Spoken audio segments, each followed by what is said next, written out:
네, 우리 마태복음 16장 17번째 시간입니다. 마태복음 16장 17번째 시간으로 15절로 20절까지 교회는 절대 마귀가 정복할 수 없다라는 이런 제목으로 제시하고 말씀의 은혜를 나눌까 합니다. 마태복음 16장 15절로 20절까지 우리 같이 봉독합니다.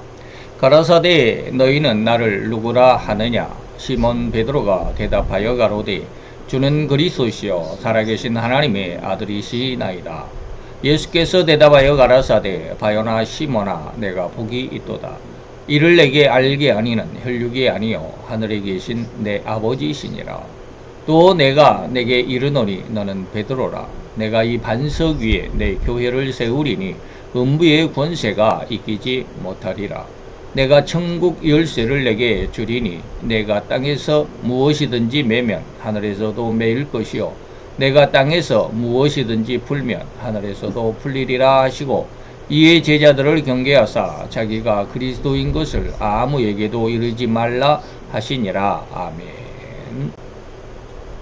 자, 오늘 이 말씀 속에서 우리가 오늘 본문 교회는 절대로 마귀가 정복할 수 없다라는 이런 제목을 제시를 했습니다. 그러면 한번 살펴보도록 하겠습니다. 자, 구약도 그렇게 했지만 신약에서도 교회가 당한 핍박이 얼마나 컸었을까? 우리가 뭐 직접 당하지 않았으니까 잘 모르겠지만 교회 역사를 보면 지금도 물론 현실 속에서도 그러죠. 우리가 오늘날 우리 교회 우리나라에서도 좀 그렇지 않을 수 없는 이제 점점 압박이 가해지는 그런 상황 속에 없지 않아 있지만 말이죠. 지금 뭐 중국 같은 데는 인터넷에 보면 좀 상당히 심각하죠. 나쁜 크레인을 세워가지고 거기에서 교회에 그 십자가까지 사람이 못 올라가니까 크레인을 동원해가지고 올라가서 십자가에다가 기름을 뿌리고 뭐 십자가를 불태운다든지 교회를 파손시킨다든지 뭐 이런 일들이 참 많죠.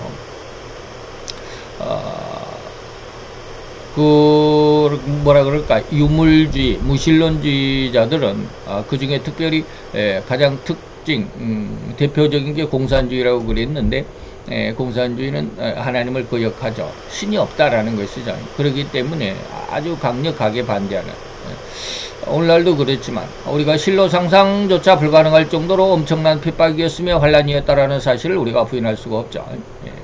그리고 그 마지막은 오직 예수를 믿는다라는 그 이름 하나, 그 명목 하나만으로도 생명을 잃어야만 했던 바로 그런 것. 앞으로는 더 심각하게 되겠죠. 그런 시절, 그러한 시대가 다시 도래할 것입니다. 인류의 3분의 1 이상이 죽임을 당하는 대살육의 시대에 전무후무한 대환란의 시대가 우리 신자들을 기다리고 있기 때문입니다. 우리는 예수만 믿으면 무엇이든지 잘 될 수 있다라고 하는 그런 어떤 그 잘못된 생각, 착각 속에 빠져 있는데, 그래서 마지막 시대에 제가 이제 그런 얘기들은 잘 안 하는데, 성도들의 마음에 좀 상처가 될까봐 잘 안 하는데, 다시 말하면 세상에 적그리스도가 태어나고 예수님이 다시 세상에 재림하면 교회가 다시 부활할 것이다라는 그런 기대감들이 많습니다. 네, 그렇지 않습니다. 기독교는 없어집니다. 제가 언젠가 한번 말씀을 드렸지만 기독교는 없어집니다. 그러면 기독교가 없어진다면 그러면 예수를 믿는 사람들은 어떻게 될 거야? 기독교는 없어지지만 예수님이 세상을 뜨인 돌, 다니엘서 2장에 보니까 사람 손에 의하지 아니하는 뜨인 돌이 와서 태산을 이루었더라라고 하는데, 그 뜨인 돌이 기독교가 아니라 예수님의 나라입니다. 그걸 잘 이해할 수 있어야 되는데 말이죠. 어쨌든지 그렇습니다. 우리 신자들에게는 엄청난 환란이 앞으로 도래하게 타닥치게 될 것입니다. 그것은 우리의 신앙이 잘못되어 있기 때문에 하나님께서 징계하신다. 그래서 정확한 신앙은 어떠한 것일까라고 하는 것, 여러분들이 아주 심각하게 기도하고 성경을 많이 읽어야만 그 정체를 알 수 있을 것입니다. 그렇지 않으면 다 속아 넘어갑니다. 오늘 제가 이렇게 유튜브를 하면서 가끔 가다가 기독교적인 어떤 영상들을 보는데, 요즘에 새로 생긴 그 영상들 아주 심각하더라고요. 교회에 대한 잘못된 점들을 지적하는 것은 좋기는 하지만 그런 것들로 인해서 교회가 굉장히 큰 상처를 입고 하나님의 의도가 그 상처를 입는 그런 일들이 너무나도 많아질 것이다라고 하는, 다시 말하면 앞으로 이 기독교가 세상 많은 사람들이 미혹하는 그러한 일들, 전 3년 반에도 후 3년 반에도 있다라고 예수님이 마태복음 24장에서 이야기하셨는데, 그러한 일들의 싹이 아닐까라는 그런 우려감 속에서 참 안타깝더라고요. 어쨌든지 그렇습니다. 그러나 절대로 교회를 송두리째 없애버릴 수는 없습니다. 그것이 주님이 세우시는 교회의 본질이기 때문에 그렇습니다. 자, 이제 다음부터 신자 개인이라는 의미 안에는 교회고 또 천국이라는 의미도 함께 포함되어 있다는 것을 여러분들에게 말씀을 드리면서 자, 이 시간 생각해 보면 좋겠습니다. 때로 사자굴에 집어넣기도, 교회가 핍박을 당할 때 사자굴에 다니엘이 들어가게 되기도 하고, 또 일설에는 물돼지 가죽에 넣어서 죽이고자 했지만 이건 사도 요한에 대한 일화죠. 기원은 313년 서기 그러죠. 지금은 2025년이지만 지금으로부터 약 2000년 전에 1800년, 1700년 전에 그 콘스탄틴 로마 황제가 회개하고 예수를 믿음으로 인해서 신자들은 교인이라고 등록하라라고 이렇게 전 로마에 선포를 했을 때 당시에 로마의 시민들이 7천만 명이었다라고 그럽니다. 그래서 거기에 나는 예수를 믿는다라고 그리스도인이라고 등록한 사람이 600만 명이나 되었다라는 그런 역사의 기록이 있습니다. 그러니까 거의 10분의 1이죠. 그렇게 황제 숭배 사상으로 인해서 예수를 믿는 사람을 불에 태워 죽이고 사자의 밥이 되게 하고 그렇게 핍박을 했지만, 그러나 10분의 1이 좀 안 되긴 하지만 10분의 1이나 되는 그런 600만 명이 그리스도인으로서 등록을 했다라고 하는 것. 여러분들이 참 기가 막히죠. 예전에도 그 동영상을 제가 보기는 했었는데 잊어버리고 있다가 이제 요즘에 다시 이 동영상 속에 있길래 한번 봤는데, 뭐냐면 이집트는 완전히 저기 이슬람 국가죠. 이슬람 국가고, 그리고 우리가 요즘에는 티르키예라고 이렇게 이야기하지만 옛날에는 터키라고 그랬죠. 이 트리키예라고 하는데도 엄청난 그 이슬람 국가죠. 99%가 이슬람이라고 그러죠. 그래서 1%가 이제 기독교인들. 이게 그러한 상황 속에서도 기독교인들이 있다라는 거예요. 기가 막히죠. 자, 이러한 상황. 그래서 교회만이 그렇게 살아남는 것이 아니라 참된 성도들 역시 세상과 세상 권세와 마귀의 흉악한 공격과 방해에도 결코 그렇게 지지 않는다라고 하는 것이 오늘 본문의 말씀입니다. 자, 그러나 절대로 슈퍼맨처럼 세상이나 마귀의 엄청난 권력 그리고 그 공격과 방해에 전혀 아무런 피해조차 입지 않는 것은 아니죠. 제가 방금 말씀을 드렸지만 그 이집트에는 그 콥트교회라고 그러죠. 콥트 신앙, 기독교인데 기독교와는 조금 내용이 좀 다르더라고요. 콥트 그 저기 천주교의 성격이 많이 들어 있습니다. 그래서 우리 종교개혁 이전에 있었던 그렇기 때문에 이집트의 그 콥틱 교회가 있는데, 그들은 이슬람에서 굉장히 천대를 받죠. 옛날 우리나라의 그 노예나 천민들 이러한 취급을 받습니다. 그래서 그 이집트 안에서 온갖 그 음식물 쓰레기들, 온갖 잡쓰레기들이 다 이 그리스도인들이 사는 마을로 보내집니다. 쉽게 말하면 쓰레기 하치장에서 이 기독교인들을 어떻게 핍박을 할까, 그렇게 생각을 했는지 모르지만 이 기독교인들을 한 대로 모았습니다. 그게 바로 쓰레기 하치장, 우리나라로 말하면 쓰레기 하치장의 마을에 기독교인들을 전부 다 몰아놓고 거기에만 살도록 했습니다. 그래서 기독교인들은 직장을 제대로 얻지도 못하죠. 그래서 직장이 없으니까 이집트 사람들이 먹다 남은 쓰레기, 그리고 뭐 생활 그 폐기물들 뭐 이런 것들을 보내면 우리가 요즘에 그냥 페트병, 플라스틱 아니면은 뭐 이런 거 빈 병들 막 이렇게 그 폐지 이런 거 수거하는 것처럼 말이죠. 그러한 일들을 하고 살아요. 그러다 보니까 너무 힘들고 어렵다. 그들이 예수를 믿는다 그래서 세상을 장악하고 세상을 그냥 강압하고 통치할 수 있는 그러한 모습이 아니라 오히려 엄청난 피해를 받는다 이 말입니다. 예수를 믿는 사람들 그렇게 어려움. 그래서 예전에는 그런 생각을 못했었는데 그저께 이제 그 영상을 보면서 참 예수를 믿는 사람들이 이러한 상황 속에 있겠다. 그래서 때로는 권세를 뺏기기도 하고요. 명예에 엄청난 손상을 입기도 하고요. 재산을 송두리 빼앗겼을지라도 그것은 진정으로 졌다라고 할 수 없다. 그것은 진 게 아니다. 하나님께서 그런 말씀을 우리에게 많이 하십니다. 자, 사무엘상에 보면 다윗이 하나님 앞에 고백합니다. 내가 아버지의 양을 지킬 때 사자나 곰이 와서 양떼에게 새끼를 잡아가면 내가 그 곰이나 그 사자를 따라가 가지고 그것들을 돌팔매라 그러죠. 그것으로 치고 그 입에서 내 아버지의 새끼를 내가 건져내었습니다. 그것이 일어나 나를 해하고자 하면 내가 그 수염을 잡고 참 사자와 곰과 싸웠다고 그러잖아요. 다윗이 수염을 잡고 그것을 쳐 죽였나이다. 그러면서 37절에 보면 여호와께서 나를 사자의 발톱과 곰의 발톱에서 건져내셨습니다 라고 고백을 합니다. 예수를 믿는다 그래서 어려움을 당하지 않고 그냥 승승장구하고 고속도로를 달리듯이 그런 잘된 삶을 살아가는 게 아니라 더 힘들고 어려울 수 있다.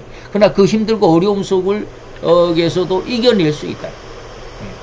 그 참 기가 막힌 상황이죠. 자, 그래서 예전에 제가 그런 예화를 많이 했습니다. 유모차 바퀴는 뭐 이만하죠. 유모차 바퀴는 이만합니다. 그런데 자전거 바퀴는 뭐 이딴만 하죠. 그러니까 유모차 바퀴는 이게 조그마한 이 엄지손가락만한 돌도 이렇게 탁 걸리면 이게 넘어가질 못하고 찍찍 끌려갑니다. 그래서 앞으로 나가질 않죠. 그러나 이 조그마한 이런 조그마한 자갈 돌 하나는 자전거 바퀴는 그냥 통 하고 그냥 지나갑니다. 그게 뭐냐면 이게 시험거리거든요. 우리가 하나님 앞에 진정 붙들려 있고 하나님과 긴밀한 교제가 그리고 관계가 잘 형성되어 있는 믿음으로 하나님과 굳게 어떤 그 신앙의 믿음의 관계가 형성되어 있는 사람들은 이런 세상의 어려움 이런 모든 것들은 그냥 어려움을 당하더라도 이겨낼 수 있습니다. 그게 어려움이라고 느껴지지 않고 그냥 지나갈 수 있습니다.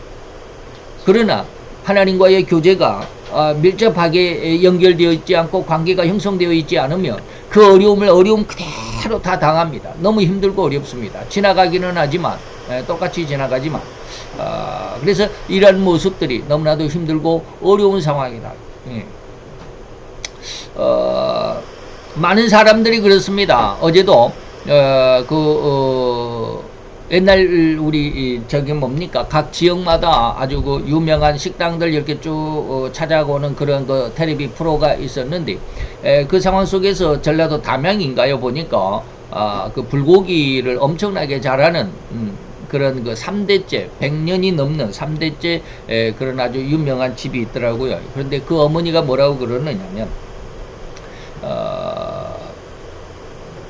자기가 지금 아들 둘이 있는데 아들 둘과 지금 같이 하는데 그분도 좀 젊었을 때 그 혼자가 되셨나 봐요.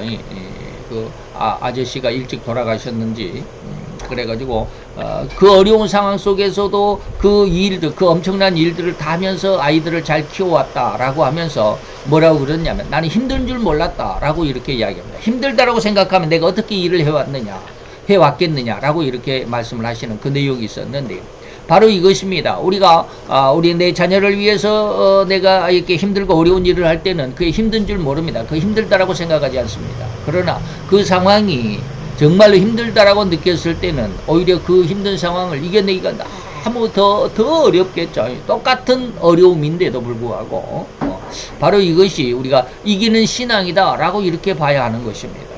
즉 세속적인 것과 영적인 것의 차이인데요. 세상은 절대로 이런 세속적인 것과 영적인 것을 구분할 수 없다.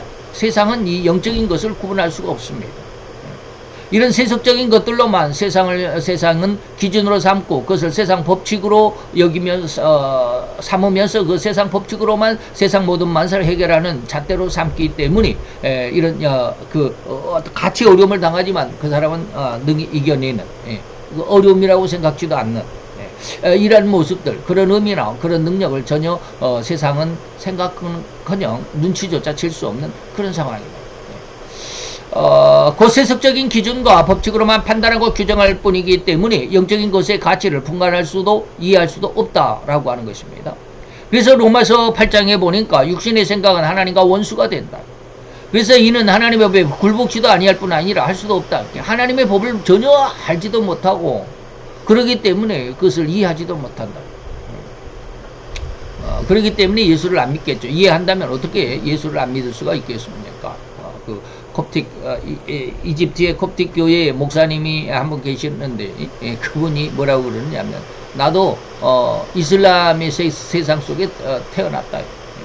이슬람의 그 문화에서 태어났고 그리고 그렇게 자랐고 이슬람 문화권에서 잘 자랐는데 1980년인가 90몇 년도인가 엄청난 열병에 걸려갖고 죽을 뻔했답니다. 그래가지고 움직이도 못하고 병원에서 누워서 움직이도 못하고 그랬는데 갑자기 하나님의 은혜 성령의 역사로 인해서 하루아침에 그냥 씻은 듯이 나왔답니다.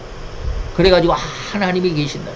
그리고 이제 나오니까 그 집안에서는 엄마 아빠를 비롯해서 형제들까지라도 전부 다 이제 배신자다라고 그러겠죠. 이슬람을 거역하고 예수를 믿는 신자가 되었으니까. 그래서 지금까지도 왕래도 안 하고 엄마 아빠는 나를 인정하지도 않는다라고 그렇게 말씀을 하시던데 그들이 예수를 몰랐기 때문에 그러죠. 모르니까 그럴 수밖에 없죠. 그걸 알면 하나님 앞에 있겠죠. 다시 이렇습니다. 육신적인 삶의 모습 그런 생각은 하나님과 원수 될 뿐 되나니 이는 하나님의 법에 굴복하지도 그리고 굴복하지도 아니할 뿐 아니라 할 수도 없다. 하나님의 법에 굴복할 수가 없어요. 하나님을 알지 못하니까. 그래서 우리가 하나님을 안다라고 하는 것이 얼마나 큰 은혜인지 말이죠. 바로 이런 세속적인 견해와 기준은 절대로 인간의 육신의 삶이 풍성하고 건강하고 시체말로 잘 먹고 잘 살아가는 삶만이 진정한 행복이다. 진정한 성공이다라고 생각할 뿐이다. 이 말입니다. 그러니까 세상에서 조금 힘들고 어려우면 그것은 실패고 좌절이다. 그것이 어떻게 성공이 될 수 있느냐. 그것이 어떻게 하나님의 은혜를 받았다고 할 수 있겠느냐. 라고 이렇게 공격하더라. 세상은 잘 돼야만 돼요. 잘 먹고 잘 살아야만 돼요. 그런데 이러한 세속적인 명예와 부귀와 권세와 영광과 축복은 절대로 영적인 곧 천국의 영원한 생명이나 영원한 삶에는 오직 꿈속에서나 먹은 음식, 꿈속에서나 포근하게 나를 감싸주었던 이불이나 아궁이에 불에 불과할 뿐이다. 그래서 그 꿈을 깨고 나면 그 이불이나 불이 나를 따뜻하게 못하는 것이죠. 꿈속에서 먹은 음식이 나를 배부르게 못한다. 아무 소용도 아무 효과도 없다라고 하는 것입니다. 그게 이사야서 29장 8절입니다. 그래서 줄인 자가 꿈에 먹었을지라도 깨면 여전히 그 속은 배고프다. 목마른 자가 꿈에 마셨을지라도 깨면 너무나도 갈증 속에 곤비하다. 자, 이렇듯 인간은 그저 육신의 삶으로만 끝이 아니라 이 육신의 삶을 마친 이 다음에는 곧바로 영생이 이어질 것이라는 사실을 절대로 잊어서는 안 될 것이다. 그런데 이러한 육신의 삶 이후에 이어지는 영생에는 절대로 우리는 두 가지가 있다. 무엇이 있습니까? 영원한 생명과 영원한 심판이다 라고 하는 것입니다. 영원한 생명과 영원한 심판이 있다라고 하는 것 잘 이해할 수 알아야 된다. 깨달아야 된다. 그래서 하나님은 절대로 하나님의 교회 혹은 하나님의 진정한 자녀들은 절대로 하나님이 지켜주시고 보호하신다라고 하신 것이니 어찌 하나님의 교회가 하나님의 성도가 패망할 수 있겠는가 이 말입니다. 그죠. 자, 유다서 1장 1절에 보니까 너희는 예수 그리스도를 위해서 내가 지켜줄게. 너는 지키심을 입었다. 라고 하는 것입니다. 그래서 이 믿음 안에서 승리할 것이다. 라고 하는 것입니다. 이것이 바로 신앙의 중심이고 철칙으로 삼는 성도가 되어야만 합니다. 그래서 우리가 이런 하나님의 은혜 이것을 보배라고 말했습니다. 그리고 우리의 육신의 모습을 질것으로 표현했습니다. 그러니까 이 보배를 질것에서 가졌다. 그래서 이 우리의 보배가 능력이 심히 큰 것은 하나님께 있고 우리에게 있지 아니함을 알게 하라. 그러니까 이런 세상의 어려움으로 느끼지 않고 이겨낼 수 있는 것은 우리의 능력이 아니라 하나님께서 하셨다 이 말입니다. 그래서 우리가 사방으로 우겨싸움을 당하여도 쌓이지 아니하고 답답한 일을 당해도 낙심치 않고 핍박을 당해도 버림받지 않고 거꾸로짐을 당해도 망하지 않는 여러분들이 많이 아시는 그런 내용이죠. 제가 이 성경 구절을 가지고 복음성가를 하나 작사했는데 챗 GPT에다가 작곡을 해달라 그러니까 도대체 어떻게 되는지 아직까지도 못하고 있습니다. 굉장히 어렵더라고요. 그래서 다른 사람들은 쉽게 한다고 그러는데 제가 아직 여기에 숙련되지 않아서 그런 것 같아요. 어쨌든지 그렇습니다.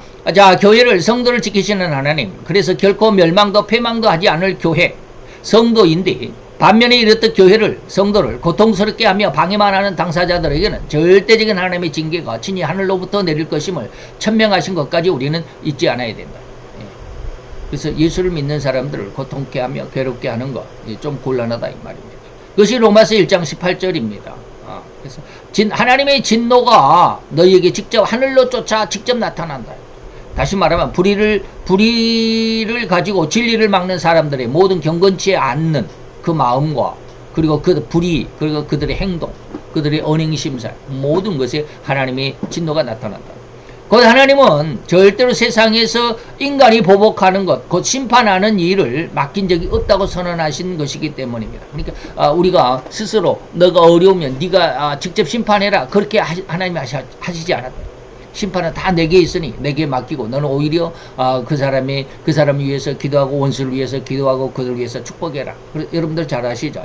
바로 그렇습니다. 그래서 히브리서 10장 29절 30절 원수 갚는 것이 내게 있으니 내가 갚을 것이니까 너희는 원수를 위해서 오히려 축복하고 기도만 해줘라 라고 하는 것입니다.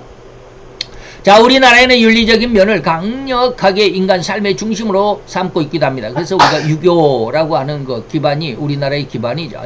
기독교적인 신앙의 기반이 아닙니다. 자, 그래서 이런 상황을 우리는 권선징악이다 라고 해서 가르쳐 왔습니다. 선한 것은 권하고 악한 것은 절대로 징벌한다.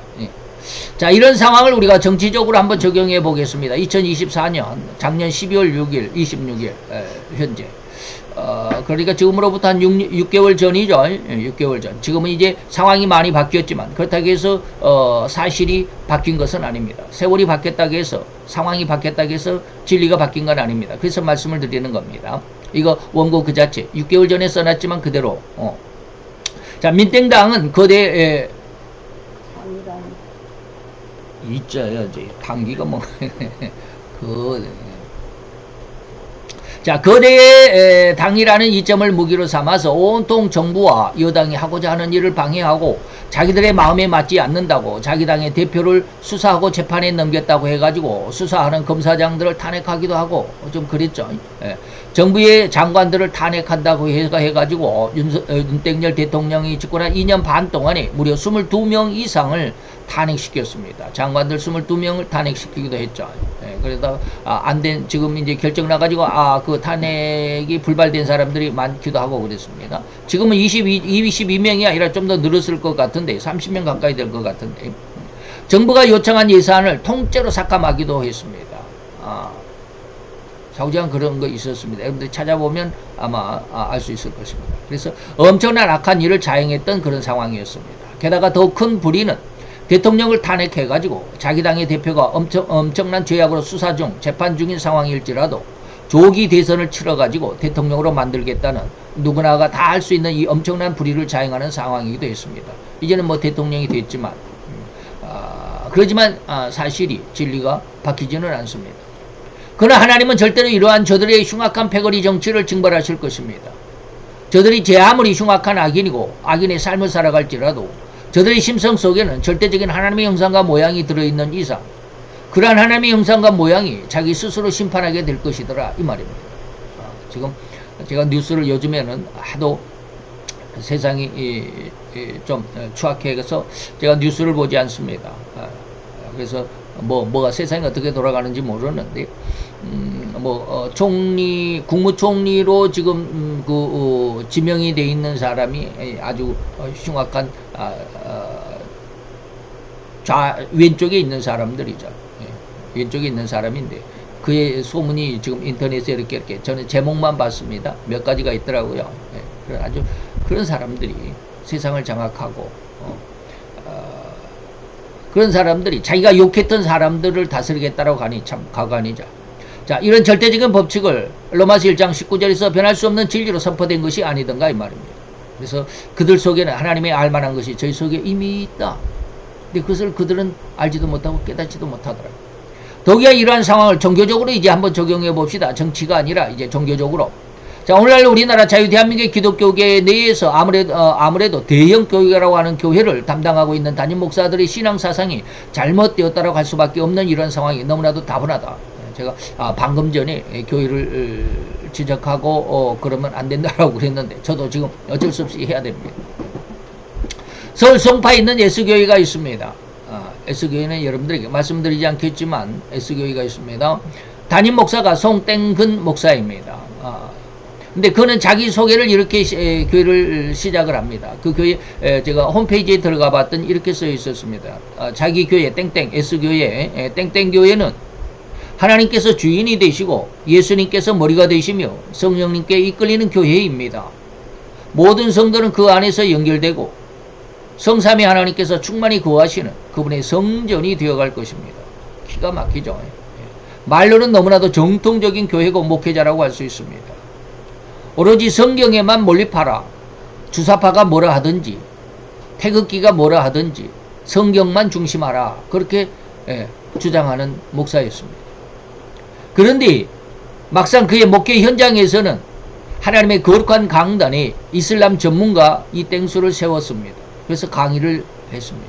근데 지금 제가 6개월 전의 일이라 이 땡수가 누군지를 모르겠어요. 이 땡수 아무리 생각해도 기억이 안 나더라고요. 불교의 땡법이라는 스님을 세워 강의를 맡겼습니다. 불교 강의를 또 강단에서 했답니다. 불교의 뭔 법 스님인지는 저도 지금 기억도 없습니다. 동성애와 동성혼, 페미니즘을 옹호하는 김땡주라는 자를 세우기도 해가지고 강연을 했답니다. 하나님이 가장 싫어하는 일들만 했죠. 자, 이렇던 말로는 정통적인 내용을 말하고 설교를 한다라고 할지라도 그의 실제 목회와 현장에서는 이렇듯 하나님이 기뻐할 수 없는 수없이 많은 일들을 하는데 그것도 하나님이 기뻐하시는 하나님의 양들에게 이러한 잘못된 강연을 듣게 했다라 이 말입니다. 비록 이 송 목사라는 목사만의 일이 아닙니다. 수없이 많은 대형교회 목사들이 이렇듯 하나님의 진리를 거부하고 거스리는 일을 행하면서도 자기 스스로 결코 이러한 잘못됨을 알지도 깨닫지도 못한다. 자기가 옳다라고 생각해요. 말은 그렇게 하면서 말은 하는데 행동이 다른데도 이것을 자기 자신을 캐치하지를 못합니다. 진단하지를 못해요. 내가 지금 말하는 것과 내가 지금 행동하는 것이 다르다라는 것을 이해를 못합니다. 이렇듯 절대로 하나님의 진리를 정확하게 알지도 못한 상황에서 하나님의 진리고 하나님의 의라고 설교하고 목회하는 이런 상황을 하나님은 절대로 저들에게 하나님이 계신 하늘에서 진노하실 것이라고 선언하신 것입니다. 이게 바로 음녀의 모습이고 앞으로 거짓 선지자의 모습이 될 것입니다. 왜 그렇게 해야만 할까요? 하나님의 그의 몸을 희생하심으로 인해서 세우신 교회는 절대로 바로 저런 이러저러한 마귀의 흉계와 거짓과 방해와 공격에도 결코 우리만큼도 흔들릴 수도 무너질 수도 없다라는 것이 하나님의 진의이고 하나님의 진정한 뜻이기 때문에 진의다. 주님은 베드로같이 나를 그렇게 인정하는 자에게는 절대로 지는 법이 없다. 오로지 결코 이기는 것밖에 없다라고 했습니다. 근데 세상에서 왜 그렇게 힘듭니까? 아까 서두에 말씀했습니다. 힘든 것이 힘든 게 아니라 세상은 뭐 잘 먹고 잘 살아야만 성공이고 그것이 행복이고 축복이다라고 말하지만 기독교에서는 그러지 않습니다. 하나님의 뜻 안에서 이것이 세상적인 모습으로 실패하고 좌절하고 실망과 절망과 같은 그런 상황 속에 처박힌다 할지라도 그것이 하나님의 성공일 수 있다라는 것입니다.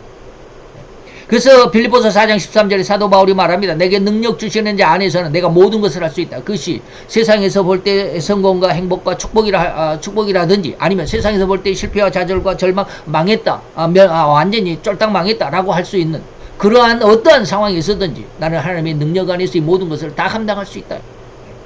로마서 8장 28절입니다. 그래서 뜻대로 부르심을 입은 자들에게 모든 것이 합력하여 선을 이룬다. 모든 것이 합력하여 선을 이룬다.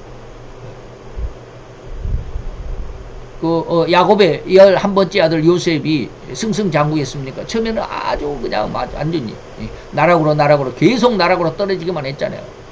형들에게 시기를 받아가지고 물 없는 샘 웅덩이에 빠뜨리짐을 당하고 또 인신매매를 당해가지고 애굽으로 팔려가서 노예가 되고 말이죠. 보디발의 집에서 노예가 되고 보디발의 아내에 의해서 또 강간범이다 해가지고 또 누명을 써가지고 감옥에 들어가서 언제 죽을지 모를 그런 상황. 그렇게 힘들게 고통과 괴로움 속에만 있다가 하나님께서 그래도 그의 실패와 좌절과 낭망 속에서도 낭망하지 않고 좌절하지도 않고 있었을 때 하나님이 그를 총리로 삼으셨다. 이스라엘을 구원하는 구원의 기점으로 삼으셨다라. 이런 것이 바로 교회가 합력하여 선을 이룬다라고 하는 의미입니다.